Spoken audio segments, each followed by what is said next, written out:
Tiene 1 minuto y medio el señor Edward Kukan. Ďakujem pekne, pán predseda.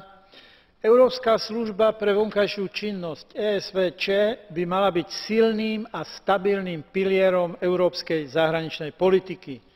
K tomu treba lepšie a efektívnejšie využívať zdroje a prostriedky, ktoré máme k dispozícii. Ide o novú štruktúru, ktorá je stále ešte v procese tvorby. 3 roky jej fungovania priniesli pozitívne výsledky, ale odhalili aj nedostatky, ktoré treba napraviť. Potrebujeme silnú a efektívnu zahraničnú službu. To znamená, aby mala silný politický leadership.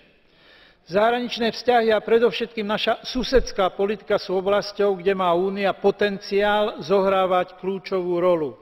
K tomu treba primerane reagovať a hovoriť jedným, silným a rešpektovaným hlasom. Po druhé, musí mať štruktúru, ktorá bude oporou pre implementáciu spoločnej zahraničnej politiky. Treba preto viac využívať možnosti, ktoré máme, a vyhýbať sa zdvojovaniu úloh. Rola ministrov zahraničných vecí by mohla tiež pomôcť posilniť vonkajšiu politiku Únie. Ďalej potrebujeme transparentnú ESVČ. Európsky parlament a jeho názory by mali byť častejšie brané do úvahy pri prijímaní dôležitých rozhodnutí. Aj preto, že parlamentná kontrola posilňuje legitimitu vonkajšej činnosti a približuje zahraničnú službu občanom Únie.